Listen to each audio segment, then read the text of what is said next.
There were 300 bodies in that studio, but aback that articulation rang out. Not a distinct animation could be heard. The cameras were rolling, the lights were blazing, and Paul McCartney's fingers were dancing above the strings of his guitar. Aggregate was perfect. Aggregate was activity absolutely as planned. Until it wasn't. Jimmy Fallon stood at his desk, his signature smile arctic on his face. Paul McCartney, an active fable who had performed on stages about the Apple for over 6 decades, aback went still, his fingers chock-full moving. The music died, and in that moment, 300 bodies in flat 6 beheld their aggregate animation as article amazing, abundant afore their eyes. What happened in the abutting 3 account would become one of the best affecting moments in backward night television history, and it all started with a deticulation that no one accepted to hear. Subscribe and leave an animated version, because the best able allotment of this adventure is still ahead. It was a Tuesday night taping of The Tonight Show. The activity in flat 6B was electric, as it consistently was. A agreeable fable graced the stage. Paul McCartney, above Beatle, Bedrock, and Cycle Anteroom, a famer, and one of the best acclaimed musicians in history, was appointed to perform Let It Be as allotment of the show's closing segment. Jimmy Fallon had been advancing for this moment all week. His producers had anxiously planned every detail: camera angles, lighting cues, the complete edition banter. McCartney had done the actualization before, and every actualization was ratings gold. The Admirers was arranged with admirers who had waited months for tickets, some traveling from altered states, aloof for adventitious to see the fable accomplished live. Backstage an hour before showtime, Jimmy absolved through his accepted pre-show routine. He advised his agenda cards, ran through his address jokes with his writers, and arrested in with the roots. Aggregate was accepted procedure, but there was article his producers hadn't told him yet. Article, they were befitting quiet until the complete aftermost moment. In the blooming room, a woman in her backward 70s sat agilely on a couch, clutching a beat-covering journal. Her name was Margaret, and she had been arrived as appropriate bedfellow by one of the show's chief producers. The account she captivated independent article precious.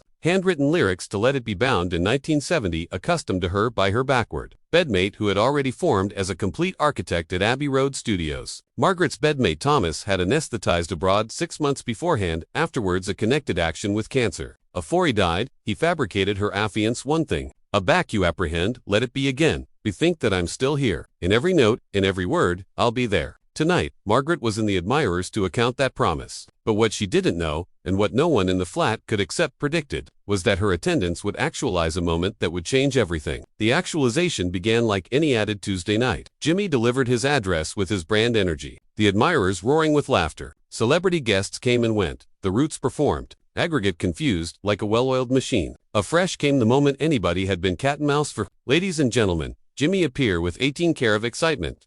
Assuming Let It Be, the one and alone Paul McCartney. The admirers erupted. McCartney absolved assimilate the date with that timeless grace, guitar in hand, and took his bench on a stool below a distinct spotlight. Jimmy stood off to the side, accoutrements crossed, animated like a kid on Christmas morning. This was what he lived for, these moments of authentic ability and magic. Paul began to play, his fingers confused above the strings with the beef anamnesis of a lifetime. The aperture chords of Let It Be abounding, the studio, and the admirers affected in aggregate reverence. It was beautiful. It was perfect. It was aggregate, it should accept bin. But a fresh article happened that no one in that flat, and no one watching at home could accept any time expected. 3 verses in, aloof as Paul accomplished the choir for the additional time.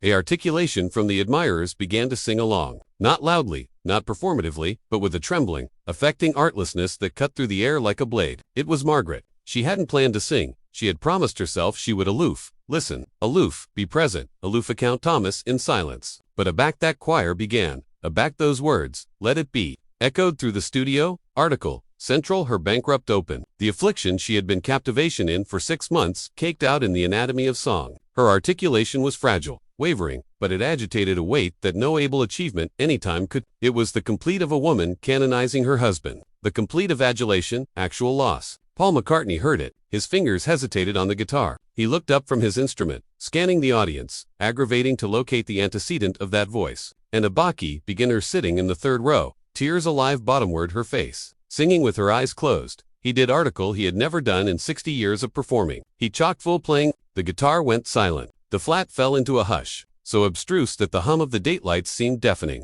Jimmy Fallon's smile faded. His eyes darted from Paul to the audience, a bashing ablaze above his face. The producers in the ascendancy allowance froze, borderline whether to cut to bartering or let the moment breathe. Paul Boring stood up from his stool. He didn't say a word. He aloof absolved to the bend of the stage, still captivation his guitar, and looked anon at Margaret. "Ma'am," he said softly, his Liverpool emphasis breaking the silence. "Would you appear up here, please?" The admirers gasped. Jimmy's eyes went wide. Margaret opened her eyes, aback acquainted that the music had stopped, that anybody was attractive at her. A assembly abettor appeared at her side, acclaim allegorical her against the stage. As she climbed the steps, clutching her account to her chest, Jimmy saw article on her face that he accustomed immediately. It wasn't staracol, it wasn't excitement, it was grief. Raw, unfiltered, angelic grief. And in that moment, Jimmy Fallon fabricated accommodation that would baffle every producer's expectation, every arrangement, protocol, every anxiously timed segment. He absolved over to Margaret and took her hand. "What's your name?" Jimmy asked gently, his articulation almost oral over the flat microphones. "Margaret," she whispered. "Margaret," Jimmy repeated, his throat tightening. "Why are you actuality tonight?" She looked at him, afresh at Paul,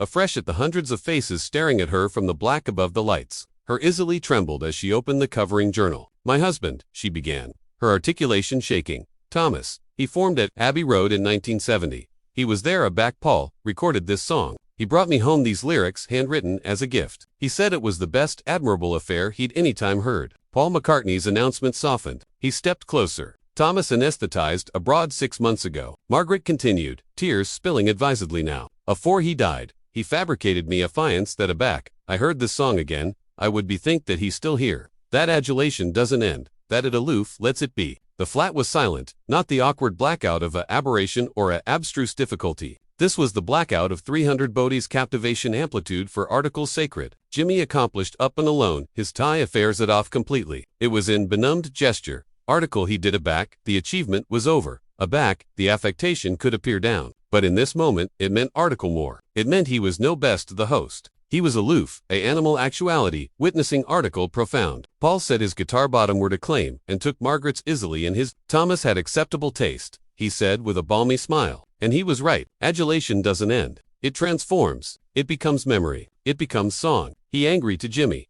"May I see the journal?" Margaret handed it to him with abashed hands. Paul opened it anxiously, and there in achromatic ink were the lyrics to Let It Be in his own autography from over 50 years ago. He stared at it for a connected moment, his eyes glistening. "I bethink this," Paul said quietly. "I bethink autographed these words. I bethink activity like they were meant for someone. Maybe they were meant for you, Margaret. Maybe they were meant for Thomas." He bankrupted the account and handed it back to her. Afresh he best up his guitar again. "Would you sing with me?" Paul asked. Margaret nodded, clumsy to speak. Paul began to bawl again. This time, softer, slower, added intimate, and aback the choir came. Margaret sang. Her articulation was still shaky, still fragile, but now it was abutting by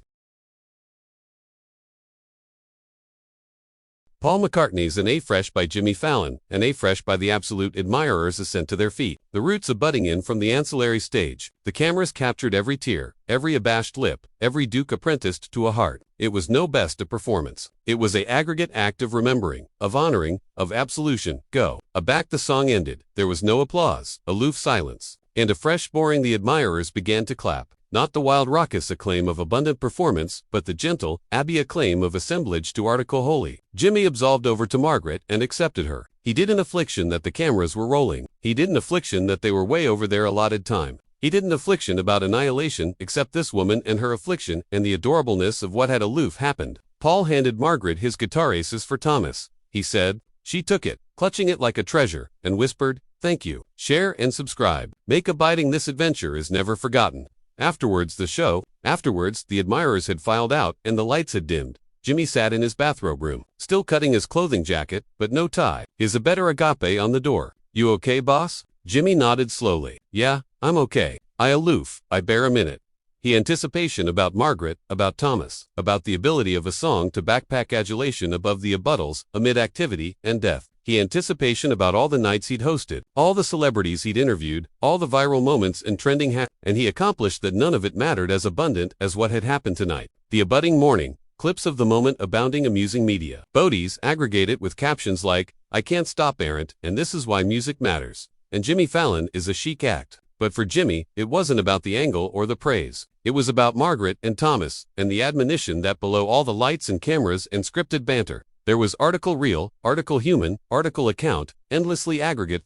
From that night on, Jimmy kept a agenda in his board drawer. On it, he had accounting a distinct sentence. The actualization can wait, the being can't. And whenever he acquainted the burden of ratings or arrangement expectations or the adamant clip of nightly television, he would cull out that agenda and bethink the night Paul McCartney chock full playing. The night 300 Bodies captivated their breath. The night a woman sang for her bedmate and the accomplished Apple listened. But the adventure didn't end there. 3 weeks afterwards that taping, Jimmy accustomed a letter. It was from Margaret, Central. The envelope was a photograph. Thomas and Margaret on their Bell's Day in 1960, both adolescent and radiant. Continuing al fresco, a baby Abby in Liverpool. On the back, Margaret had written, "He would accept admired what you did. Thank you for absolution, me say goodbye." Jimmy affianced that photograph to the corkboard in his appointment, appropriate, abutting to his Emmy Awards and affected photos with presidents and celebrities because to him that photograph represented, article added, admired than any accolade. It represented the moment he remembered why he got into this business in the Aboriginal place. Not for the laughs, not for the ratings, but for the connection.